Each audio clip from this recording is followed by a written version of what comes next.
Bapak Ibu jamaah, mari kita senantiasa mengingat akan kematian. Karena insya Allah dengan senantiasa mengingat kematian dan penuh harap kita nanti akan diwafatkan oleh Allah dalam keadaan muslim. Kita akan diwafatkan oleh Allah dalam akhiran kebaikan, dalam keadaan husnul khotimah. Itu doa kita setiap hari kita panjatkan, bahkan di setiap sholat kita senantiasa memohon kepada Allah, kalaupun kita diwafatkan, hendaknya Allah mewafatkan kita dalam keadaan husnul khotimah. Bapak Ibu jamaah, pagi ini insya Allah saya mau berbagi tentang bagaimana berpuasa di era COVID. Ini sudah ulang tahun ya COVID-nya. Saya baru sekali ini selama COVID tidak pernah ketemu Bapak Ibu, ketemu sekali di Masjid Al-Arqam dalam keadaan dan suasana yang sangat berbeda. Kalau mau senyum sudah nggak kelihatan ya senyumnya, karena kita udah harus bermasker kan seperti itu. Bisa share. Oke. Bapak Ibu, pas hari ini waktu saya diberi kesempatan oleh takmir untuk berbagi bersama jamaah adalah 15 hari sebelum Ramadan. Malam ini adalah malam nisfu Sa'ban ya. Bahagia banget, mudah-mudahan 30-45 menit kita berinteraksi pagi ini bisa menambah wawasan, menambah keilmuan, dan tentunya menambah manfaat bagi Bapak Ibu sekalian, baik untuk kepentingan dunia maupun kepentingan akhirat. Insya Allah 13 April itu adalah 1 Ramadan 1442 Hijriah. Agak berbeda dengan suasana Ramadan di tahun-tahun sebelumnya yang kita bebas gitu ya. Sedangkan Ramadan ini adalah Ramadan kedua dalam kondisi pandemi. Bapak Ibu, slide Mas.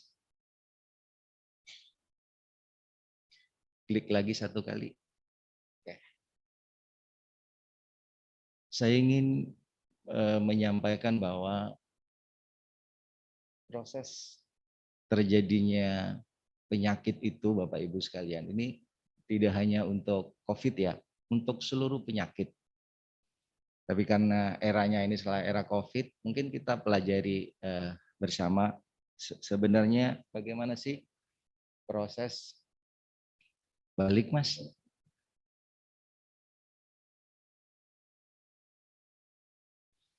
Bagaimana proses terjadinya penyakit yang menyerang tubuh kita. Ada 3 segitiga gitu ya. Ada segitiga antara host atau inang, agent, dan environment atau lingkungan. Ketiganya dipisahkan satu sama lainnya. Saling berpengaruh tentunya. Di mana agentnya itu adalah, misalnya saya contohkan adalah COVID-19. Ya, Jadi ketika agentnya itu apa? Slide berikutnya, Mas.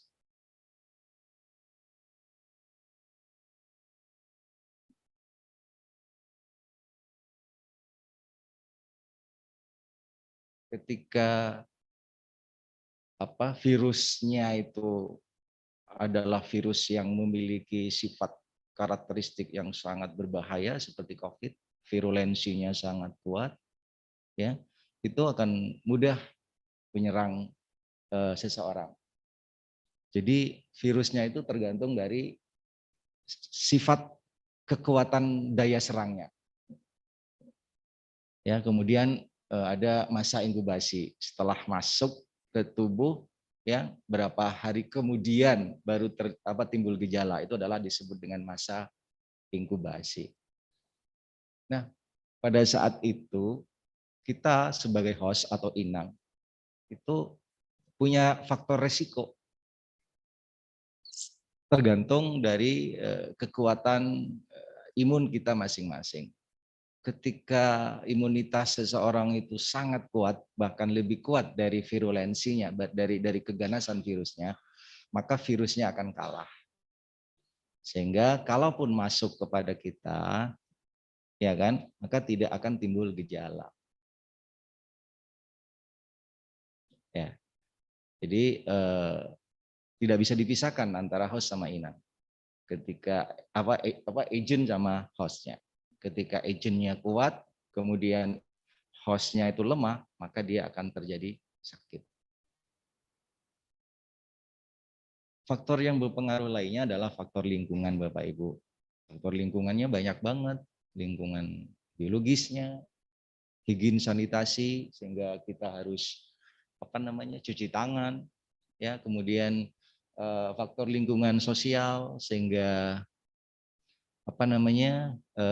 dalam proses ini kita senantiasa diminta untuk eh, menjaga jarak, ya, mengurangi aktivitas yang tidak bermanfaat atau kurang bermanfaat, atau menghindari kerumunan. Itu adalah faktor lingkungan. Nah, ketiga-tiganya ini harus kita pelajari, sehingga bagaimana pandemi ini segera bisa selesai. Ketika kita ngomong faktor risiko misalnya, ada orang yang sudah sepuh, ya, lansia di atas 60 tahun, itu faktor risiko tinggi. Ya, kemudian ditambah lagi sudah sepuh, ditambah lagi dengan beberapa penyakit degeneratif misalnya, itu juga akan semakin tinggi kemungkinan sebabnya. Nah, Bapak Ibu sekalian, COVID ini disebut dengan self-limiting disease. Itu adalah penyakit yang bisa sembuh dengan dirinya sendiri. Makanya di antara sekian ribu orang yang terkena COVID, itu yang paling banyak adalah yang tidak bergejala. Karena self-limiting disease. Jadi dia bisa sembuh sendiri, tergantung tadi. Kalau dia masuk, daya serangnya lemah karena kekuatan dari pihak kita selaku host, selaku inang, itu maka dia akan terbunuh dengan sendirinya. Ya, jadi penyakit ini ketika kita memiliki imunitas, ya, ketika kita memiliki imunitas itu kekebalan, maka penyakit ini tidak akan menyertai kita. Maka Bapak Ibu sekalian, faktor kunci dari COVID ini adalah imunitas. Sehingga akhir-akhir ini kan ramai dengan vaksinasi, ya. Tujuannya adalah untuk meningkatkan imunitas individu, kemudian daripada imunitas individu akan menyebabkan imunitas bangsa. Ya, kita berharap mudah-mudahan vaksinasi ini segera bisa clear, selesai semua orang sebelum akhir tahun ini. Sehingga harapannya benar-benar virus ini bisa dienyahkan di bumi Indonesia. Ketika kita ngomong imunitas, Bapak Ibu, Maka ada dua cara untuk meningkatkan imunitas. Ya, setiap kali kita diskusi di warung kopi atau di mana kan selalu rame nih, pasti rame ya. Ya kan ada orang yang tiba-tiba mati, ada yang sudah sepuh tapi bertahan, ya kan itu kan persoalannya adalah bagaimana menjaga imunitas. Dan menjaga imunitas ini ada dua cara. Ya, ada dua cara. Yang pertama adalah cara medis. Ya, cara kesehatan. Ya tadi saya sebutkan misalnya 5M, itu cara kesehatan. Ya, termasuk misalnya nanti makan bergizi dan seterusnya itu. Ini bagaimana cara menaikkan imunitas dengan cara medis. Kemudian tidak kalah pentingnya menjaga imunitas itu Bapak Ibu dengan cara teologis. Kalau cara medis dan teologis dilakukan secara bersamaan, menurut saya sih lebih kuat dari sekedar vaksinasi. Ya, kalau kita ini praktekkan bagaimana kita menjaga imunitas kita baik secara medis maupun secara teologis ya itu menurut saya dipraktekkan semua seluruh Wonosobo, maka Wonosobo akan segera bebas.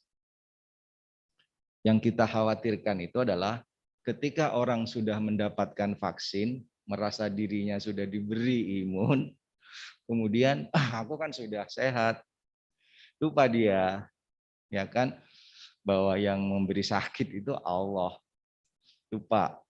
Maka penting banget menjaga imunitas dengan cara teologis, dengan cara spiritualitas. Lanjut Mas. Nah, judul kita hari ini kan puasa sehat di era COVID. Maka saya coba buka dengan COVID sebentar, baru kita ngomongin tentang bagaimana puasa itu, puasa sehat bisa menyebabkan imunitas tinggi, itu bagaimana seharusnya kita berpuasa. Nah Bapak Ibu, puasa secara umum ya, secara umum itu adalah menahan diri dari segala sesuatu. Ibu, Bapak pernah kan mendengar istilah puasa mutih? Ya kan? Itu kan juga jenis puasa. Atau puasa sehari tidak membuka WA, misalnya diniatin seperti itu. Itu kan puasa ya. Jadi menahan diri melakukan sesuatu. Kemudian atau menahan diri untuk tidak melakukan sesuatu. Itu puasa. Kalau dengar dokter mengatakan nanti besok Ibu Bapak harus periksa lab, sebelumnya Bapak puasa dulu ya. Nah itu puasa kan, puasa sebelum pemeriksaan lab ya, mulai dari jam 8 malam nanti sampai jam 8 pagi, baru nanti jam 9 diambil darahnya. Itu puasa kan, itu puasa secara umum. Lanjut Mas.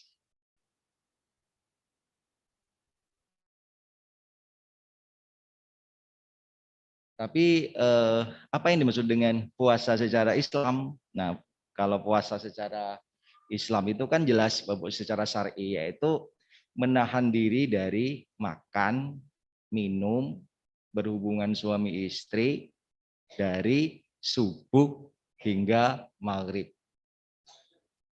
Niat karena Allah Subhanahu wa taala. Jadi jelas, kalau puasa kita, puasa yang akan kita hadapi 15 hari lagi itu adalah definisinya menahan diri dari makan, minum, berhubungan suami istri, niat karena Allah Ta'ala. Insya Allah puasanya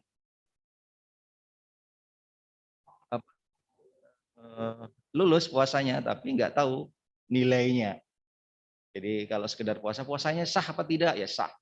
Ketika kita tidak makan, tidak minum, tidak berhubungan suami istri selama dari subuh sampai maghrib, maka puasa kita sah menurut syar'i. Tinggal apakah puasa kita ini berdampak pada diri kita atau tidak, itu lain lagi persoalannya. Nah, Bapak Ibu, ini slide-nya ngadat. Kenapa kita harus puasa Bapak Ibu sekalian? Nah, sebagaimana firman Allah Subhanahu wa taala dalam Al-Baqarah ayat 183 yang sudah sangat masyhur. A'udzubillahi minasyaitonirrajim. Ya ayyuhalladzina amanu kutiba alaikumusiyam kama kutiba alal ladzina min qablikum la'allakum tattaqun. Wahai orang-orang yang beriman, diwajibkan ke atas kamu berpuasa sebagaimana diwajibkan atas orang-orang sebelum kamu agar kamu bertakwa. Jadi kalau lihat kalau melihat ayat ini, pastinya tujuan berpuasa itu adalah kita hendaknya menjadi orang-orang yang muttaqin, orang yang bertakwa. Nah, orang bertakwa itu ciri-cirinya seperti apa? Kan ada di ayat lain di surat Ali Imran. Apa sih ciri-ciri orang bertakwa itu? Salah satu cirinya misalnya suka memaafkan, tidak suka marah, dan lain sebagainya. Itu kalau kita kaji lebih dalam di puasa, ketika kita berpuasa tadi sesuai definisi, tapi kita masih marah, masih dongkol, masih iri sama orang lain, itu namanya puasa kita belum menuju puasa yang dikehendaki oleh Allah Subhanahu wa taala, yaitu kehendak Allah itu kenapa kita diminta berpuasa agar kita bertakwa.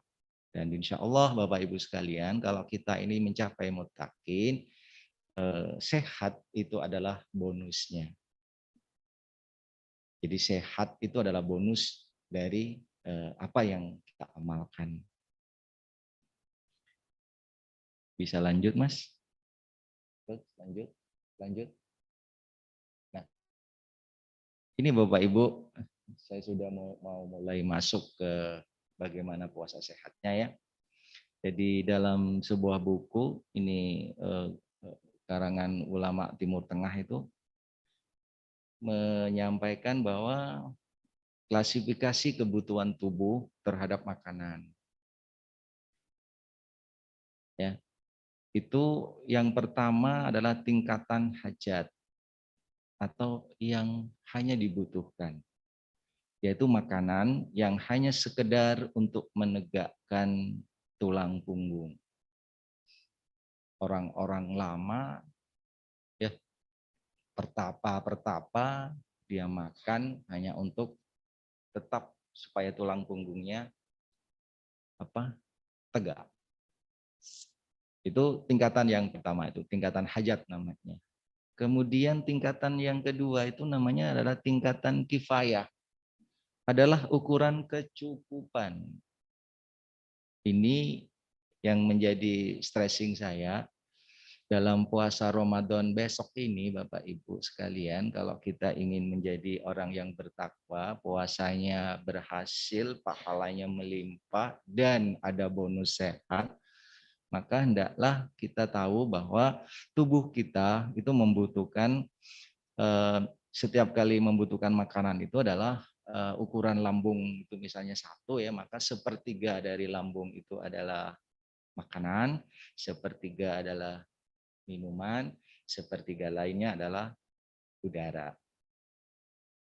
Nah, kalau yang ini kan sudah masyhur hadisnya ya, Rasulullah katakan bahwa lambung kita itu terbagi 3, yaitu sepertiga makanan, sepertiga minuman, dan sepertiga oksigen. Nah, pertanyaannya adalah apa yang sudah kita lakukan terhadap lambung kita selama ini?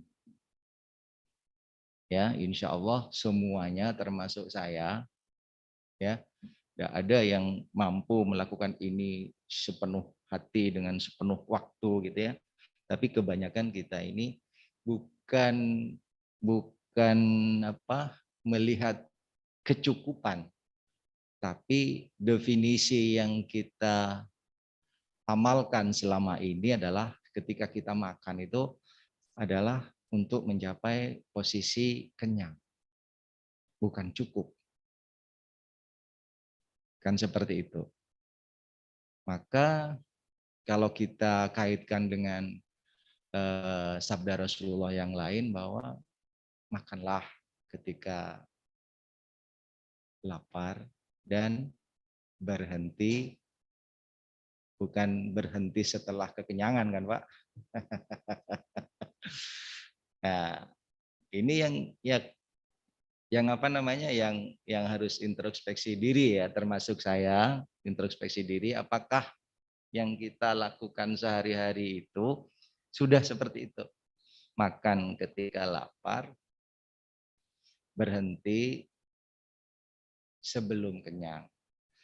Jadi konsep makan itu seperti itu, bukan makan harus 3 kali sehari, ya snacknya 3 kali juga. Jadi diatur makan snack, makan snack, makan snack itu kan ya, jadi 6 kali. Itu bukan itu Bapak Ibu, ya. Jadi yang diinginkan oleh Rasulullah supaya sehat itu tadi, kita benar-benar mempelajari tubuh kita, sebenarnya kapan sih tubuh saya ini cukup. Dan itu berbeda antara orang yang satu dengan orang yang lain. Ya, kapan tubuh kita merasa cukup terhadap makanan itu. Bapak Ibu, saya sampaikan bahwa orang itu bisa hidup tanpa makan, tanpa minum, ya bisa sampai 72 jam. 3 hari berturut-turut Bapak Ibu nggak makan, nggak minum, insya Allah nggak mati.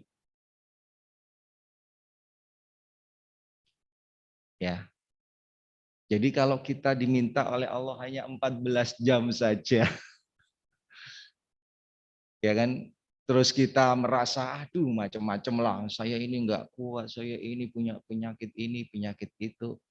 Maka justru kalau menurut saya, ketika kita sedang berpenyakit, saat ini kita untuk introspeksi, apakah penyakit saya ini karena kelebihan asupan, sehingga kita berpenyakit, ya kan? Nah kalau karena itu kan pastinya kan bisa disembuhkan dengan cara berpuasa ini. Oke, Bapak Ibu, pengaruh puasa terhadap corona. Kalau kita bayangkan puasa itu kan apa? Dalam 1 tahun hanya ada 1 bulan berpuasa, dan kalau Allah bulan ini adalah bulan yang mulia, bulan yang super hebat, bulan yang amazing ya, apa saja ditingkatkan, pahala ditingkatkan segala macamnya, termasuk kesehatan mestinya di situ juga bisa ditingkatkan. Nah kalau kita berpikir secara sistem ya, secara sistem itu kan ada input masukan, ada proses, ya kan, ada luaran, ada dampak. Nah, kalau kita berpuasa, inputnya apa? Inputnya ya iman, muslim, ya, karena Allah Ta'ala, kan gitu kan ya. Kemudian balik, kan tidak ada orang tidak balik disuruh berpuasa. Kemudian apa lagi? Sehat ya. Kalau sakit, kata Allah, boleh ganti di hari lain, kan gitu. Kemudian yang paling penting adalah waras Bapak Ibu sekalian ya.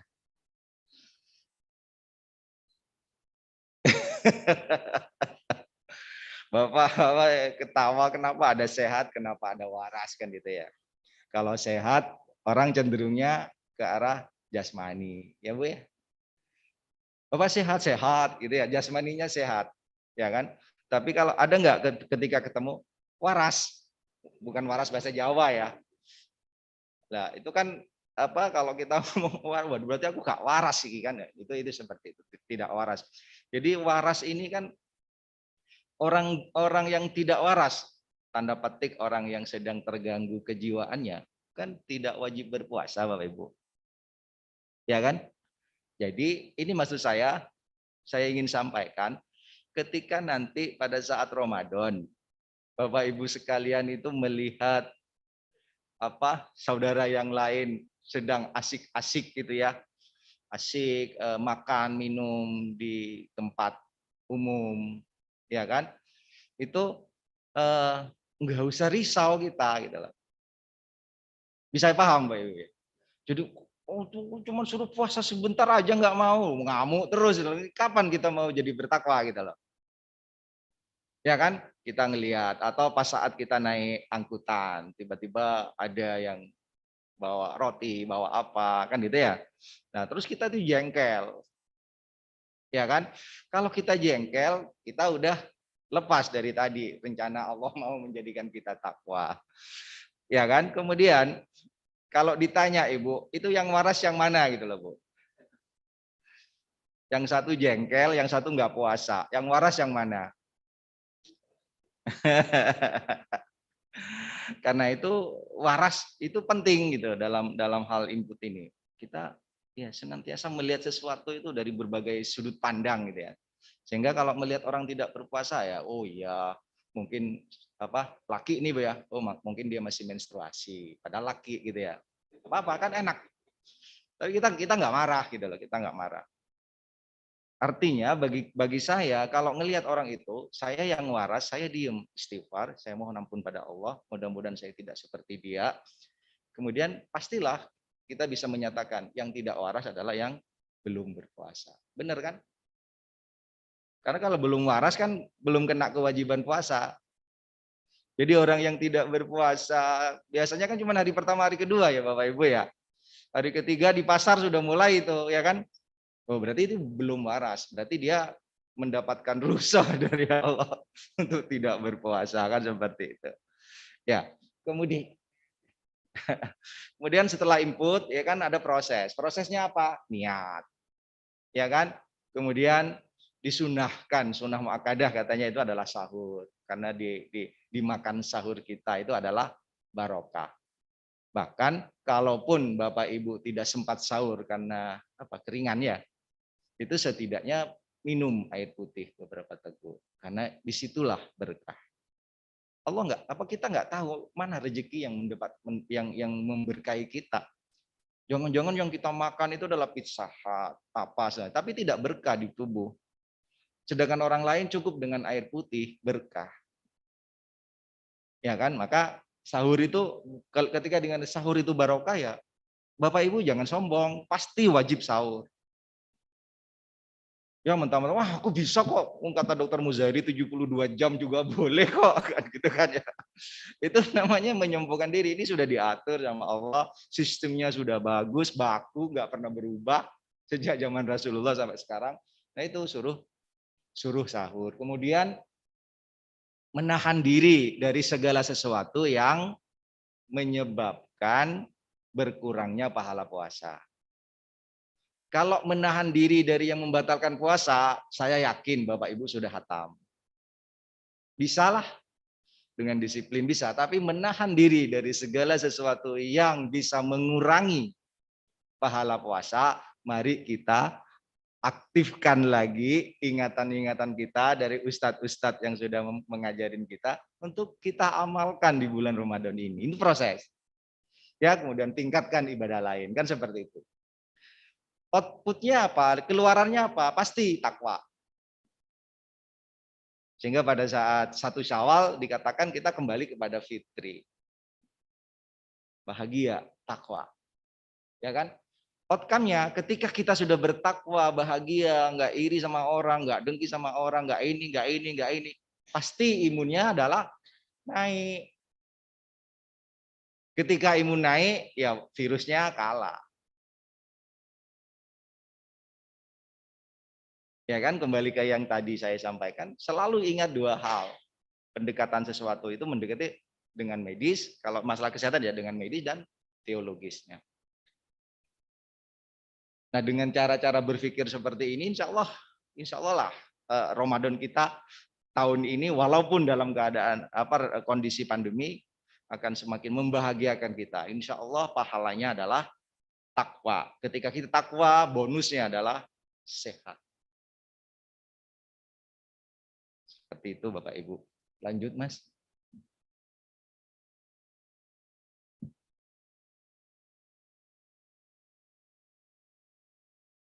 Bapak Ibu, sekarang kita diskusikan bagaimana sih meningkatkan imun kalau ditinjau dari sisi medis. Tadi kan ada dua hal ya, tinjauan medis, ada tinjauan teologis. Nah, kita misalnya ya meningkatkan imun adalah makan makanan yang seimbang, ya. Jadi tidak tinggi karbo, tidak tinggi protein, tidak tinggi, hanya seimbang. Ya proteinnya ada, lemaknya ada, mineralnya ada, dan itu Wonosobo itu dengan alam yang seperti ini luar biasa karunia Allah. Semua ada di alam kita. Maka kita makan dengan gizi yang seimbang. Berikutnya adalah istirahat yang cukup. Cukup ya Bu. Jangan berlebihan. Nanti mentang-mentang pernah dapat ilmu dari seorang ustadz bahwa tidurnya orang yang berpuasa itu adalah ibadah. Aku tak ibadah wae rek. Tidur mulai 2 sampai asar.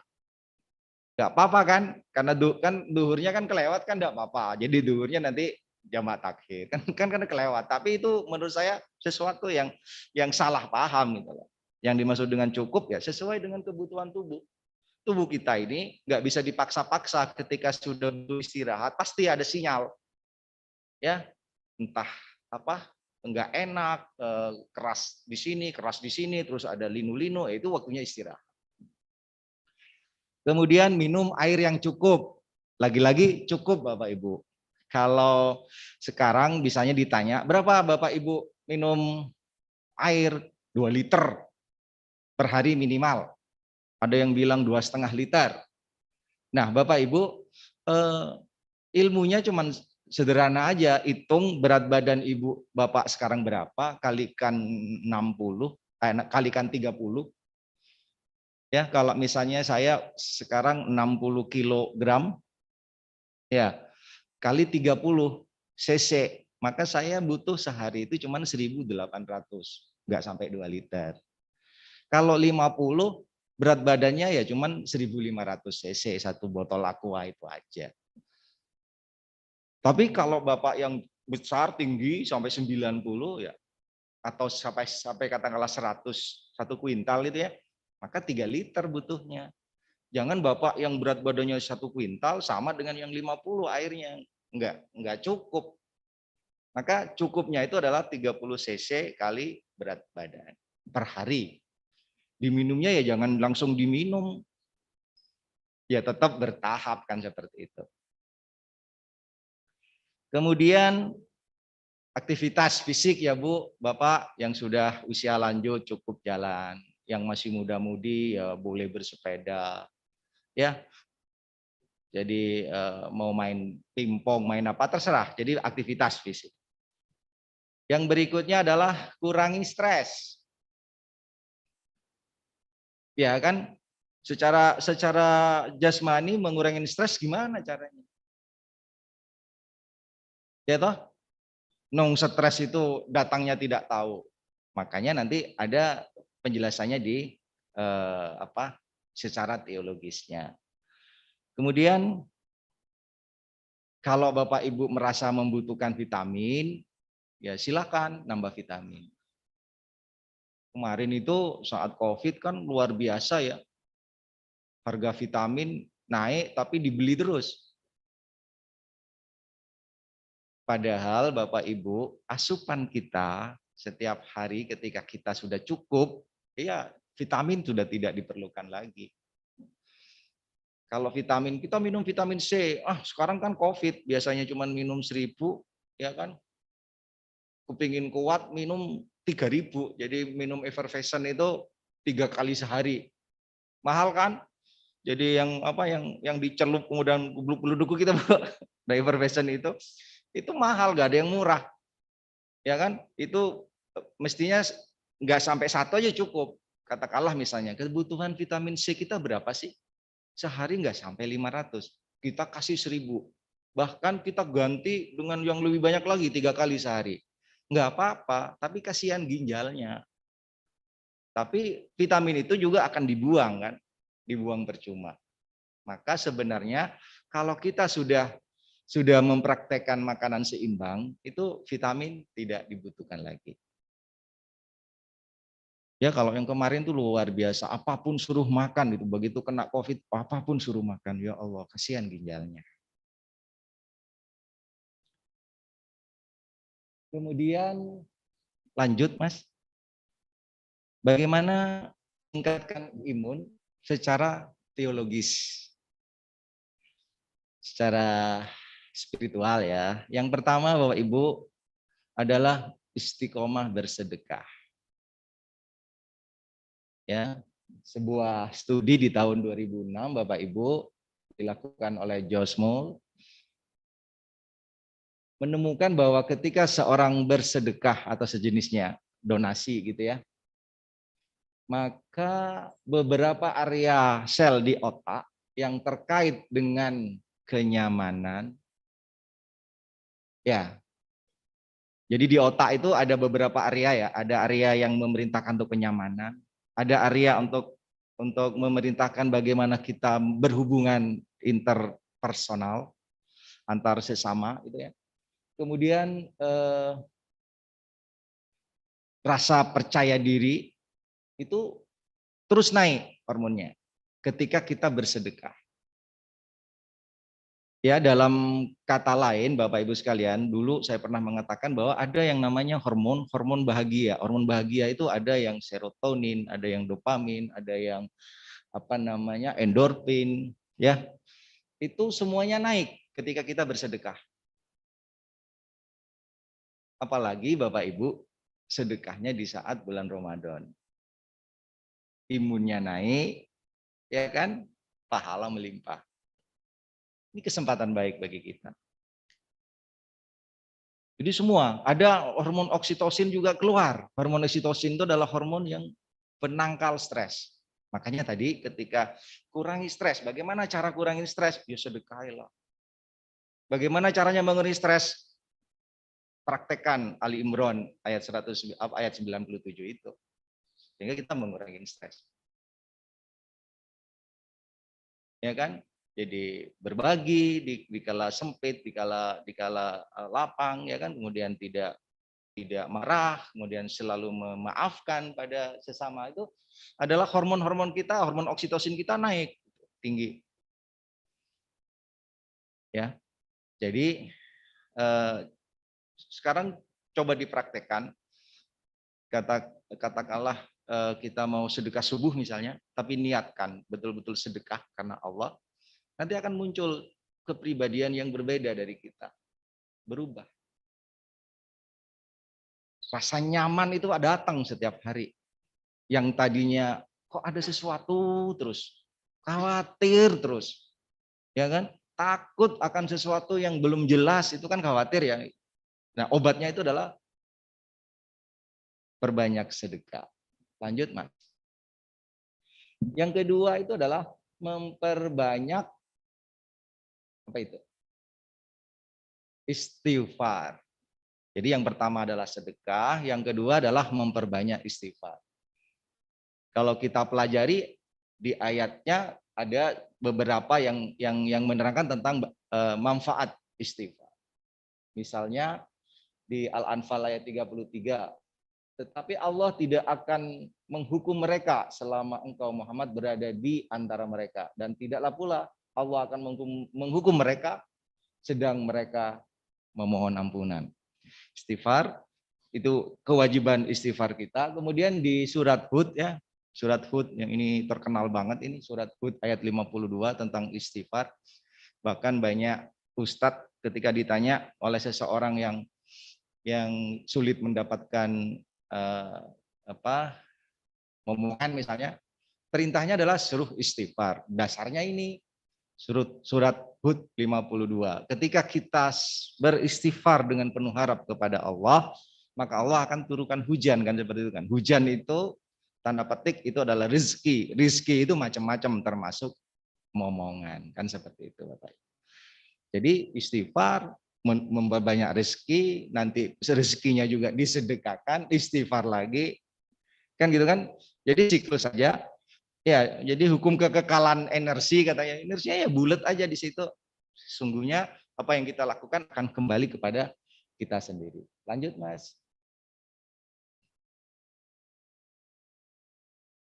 Sabar. Ya, yang ketiga sabar. Jadi banyak sedekah, beristighfar, dan sabar. Selalu mengingat Allah dan berdoa setiap harinya. Oke, lanjut, Mas. Nah, Bapak Ibu, ini ketika kita berpuasa dengan baik, sesuai dengan tuntunan Rasulullah, makan minumnya sudah benar-benar sesuai dengan kebutuhan hidup, sesuai dengan yang tadi, dengan derajat yang kedua tadi, tingkat yang kedua, maka yang pertama, setiap kita berpuasa, maka aktivitas otak akan meningkat. Jadi salah paham kalau kita sedang berpuasa terus kita tidak boleh bekerja karena kita sedang berpuasa. Jadi mengurangin jam kerja. Justru ketika kita sedang berpuasa, aktivitas otak semakin baik. Ya, kemudian meningkatkan fungsi hati. Hati itu untuk memetabolisme gula, untuk memetabolisme lemak, Bapak Ibu ya. Jadi kalau fungsi hatinya bagus ya akibatnya, dampaknya kita jauh dari gula, jauh dari penyakit-penyakit yang hubungan dengan itu. Kemudian meningkatkan daya tahan tubuh tadi pasti ya. Kemudian penurunan kadar glukosa pasti ya. Menurunkan kadar gula orang berpuasa itu. Coba Bapak Ibu puasa, makanya kan ketika datang ke dokter kan ada 2 kali pemeriksaan ya. Pemeriksaan gula darah puasa dan pemeriksaan gula darah setelah makan sesaat. Itu selalu dibandingkan. Ternyata puasa itu sangat menurunkan gula darah. Tetapi sayangnya ketika sudah berbuka,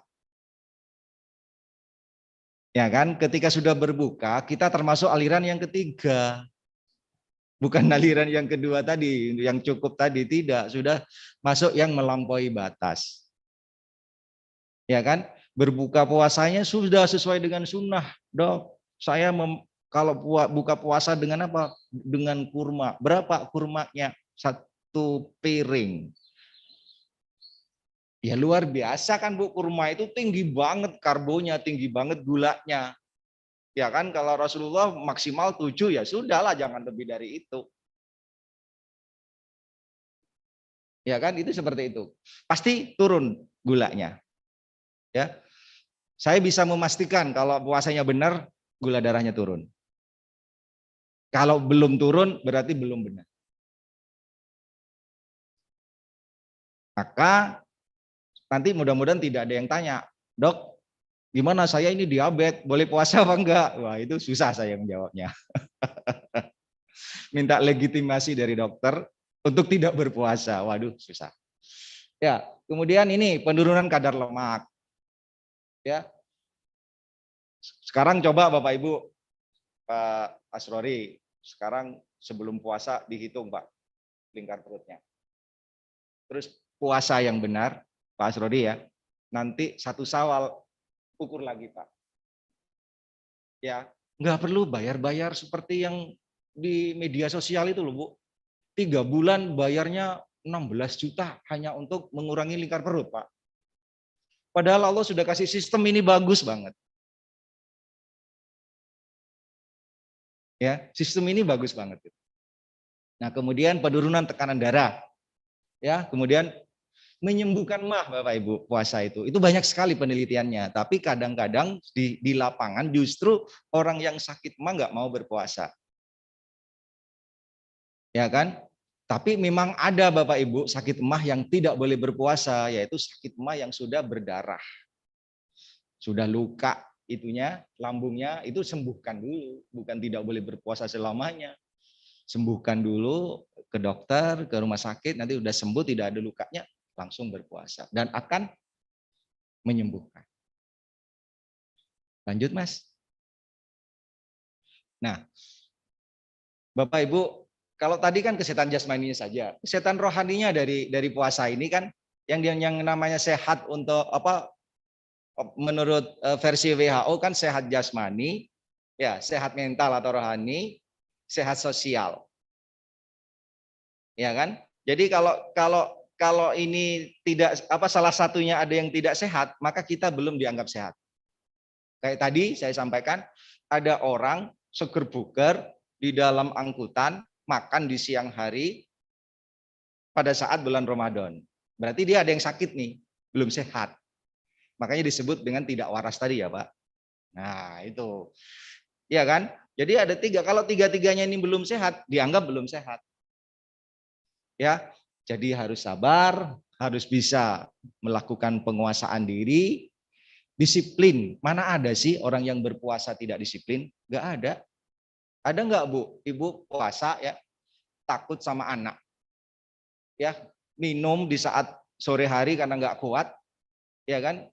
Kuat minum, sembunyi-sembunyi. Nggak ada itu. Karena kita disiplin. Saking disiplinnya Bapak Ibu ya, kalau kita mau rapat itu biasanya undangan jam 10 masih baru berangkat dari rumah. Ini saking disiplinnya, azan maghrib itu jam 17.52 misalnya, ya kan? 17.45 aja sudah di meja, sudah melihat seperti itu. Ya, kemudian sering-seringlah meningkatkan daya kasih sayang kita. Tadi perbanyak sedekah itu bentuk dari kasih sayang. Senantiasa bersyukur, berdoa, dan kita harus bersikap adil terhadap sesama. Lanjut Mas. Tips bugar dalam berpuasa. Yang pertama, makan sahur dengan tinggi serat. Ini Bapak Ibu. Jadi kalau makan sahur, kurangi nasinya, kurangi gulanya. Ya, makan yang tinggi serat. Itu awet Bu di dalam lambung. Tadi sama, makanya pas setengah piring, yang satu setengah piring nasi sama tempe kemul. Ya kan, yang satunya setengah piring tapi banyak isinya, macam-macam. Itu kan yang diinginkan tuh yang banyak itu, nasinya sedikit saja.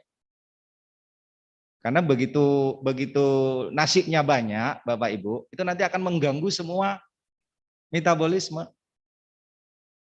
Maka sekarang ini penyakit diabetes di Indonesia itu top of the top. Karena apa ya, itu tadi makannya karbo semua. Coba Bapak Ibu lihat jajanan, ya kan, karbohidrat semuanya Bapak Ibu.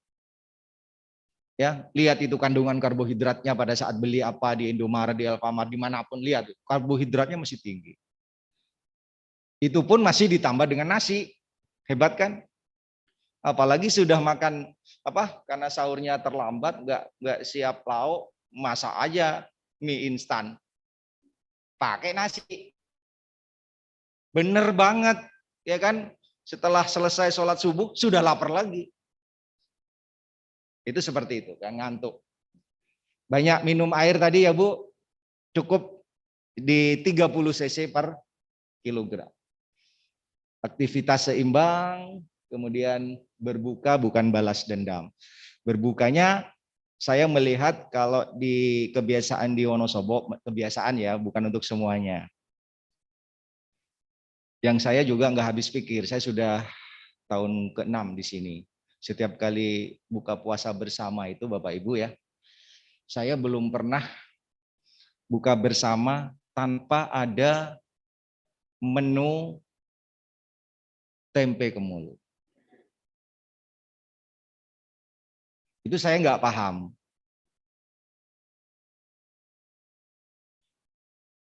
Sebaliknya, kalau di tempat saya sana, ya tiada hari tanpa kolak.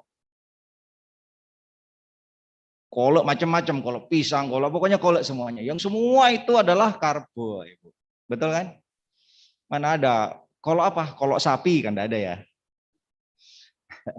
Semuanya itu adalah karbohidrat. Nah, pada saat saya sudah 6 tahun, kok bisa ya orang Wonosobo enak gitu, begitu dor yang diambil pertama kali ada tempe kemul. Ya Pak Asrori ya. Dan itu saya sudah melihat seperti itu. Nah, mungkin Bapak Ibu mulai puasa bulan tahun ini berubahlah sedikit demi sedikit. Ya, cara terbaiknya itu adalah ya kurma. Karena nggak ada penggantinya kurma Bapak Ibu. Di sini banyak buah, tapi gizinya tidak seperti kurma. Maka kita sunnahnya adalah berbuka dengan kurma sama air putih. Ya. Terus kenapa saya sampaikan jangan sudah kurma, ya kan? Terus minumnya adalah es degan atau es belewa atau es apa yang di situ gulanya juga sudah banyak. Kurma sendiri Bapak Ibu, silahkan pirsani, klik kandungan gizi sebiji kurma. Silakan. Yang muncul adalah karbohidrat 90% lebih. Silakan dilihat. Itu masih ditambah dengan gula, yang mesti aja sholat tarawihnya nggak sehat. Wis kudu ngantuk, wis kudu selesai tarawihnya. Karena itu. Nah, yang benar itu tadi, biarkan dulu tubuh menikmati kurma itu. Sholatlah maghrib Bapak Ibu. Sholat maghrib, ya kan, paling 5 menit sholat maghribnya. Jadi kalau di total paling sekitar 10-15 menit. Nah, 15 menit kemudian setelah kurma dicerna, insya Allah sudah habis. Kecuali kurmanya tadi 1 mangkok.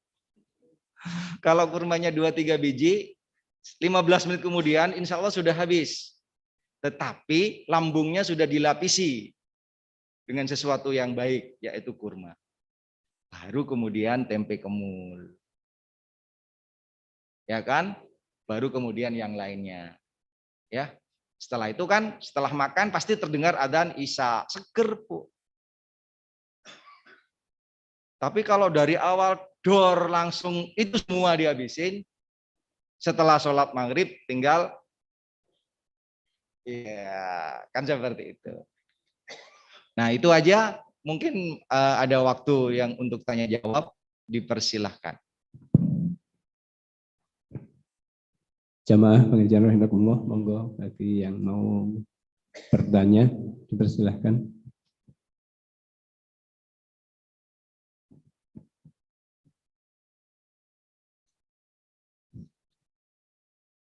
Dari Zoom ada nggak?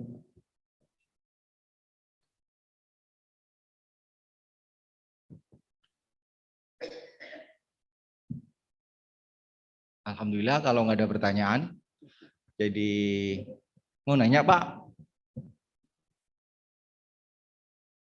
Jadi Bapak Ibu, selain waktunya sudah jam 7:05 sesuai dengan aturan main di Al-Arqam tidak boleh terlalu lama. Saya cuma ingin menggarisbawahi Bapak Ibu dengan tentang kajian pagi ini. Jadi hendaklah kita melihat menghubungkan sesuatu dengan ini dilihat dari dua sisi sisi duniawi dan dari sisi ukhrawi. Tadi dari sisi medis dan dari sisi teologis. Kalau itu dilihat secara seimbang secara terus-menerus, maka keseimbangan dunia ini akan terjadi. Jadi kenapa terjadi hal-hal yang demikian, banyak penyakit ini, banyak penyakit itu, karena masih banyak manusia yang belum bisa menikmati hidup dengan cara yang seperti ini. Sekali lagi, mudah-mudahan Ramadan kita kali ini adalah Ramadan terbaik dalam hidup kita. Kembali lagi ke awal, senantiasa mengingat mati ya Bapak Ibu, bisa jadi Ramadan bulan ini adalah Ramadan terakhir bagi kita, maka persembahkan Ramadan ini menjadi Ramadan yang terbaik kepada Allah Subhanahu wa taala. Tadi perbanyak sedekah, perbanyak istighfar, banyak doa, ya kan, kemudian disertai dengan upaya-upaya merubah perilaku makan dan minum, kesempatan untuk merubah perilaku makan dan minum juga yang tadinya agak semrawut menjadi ditata kembali, karena memang Ramadan ini diciptakan oleh Allah setahun sekali adalah untuk membersihkan segala sesuatu yang kotor, baik itu kotoran ruhiyah maupun kotoran jasmania. Itu saja dari saya mohon maaf yang sebesar-besarnya, mudah-mudahan Allah senantiasa melindungi kita ya Bapak Ibu, tetap sehat, dan kalaupun sakit-sakit yang menurut kita tidak terlalu heboh gitu ya. Kemudian kalaupun kita mati, Kita mohon kepada Allah diwafatkan dalam keadaan husnul khotimah. Amin. Mohon maaf sekali lagi, terima kasih. Assalamualaikum warahmatullahi wabarakatuh.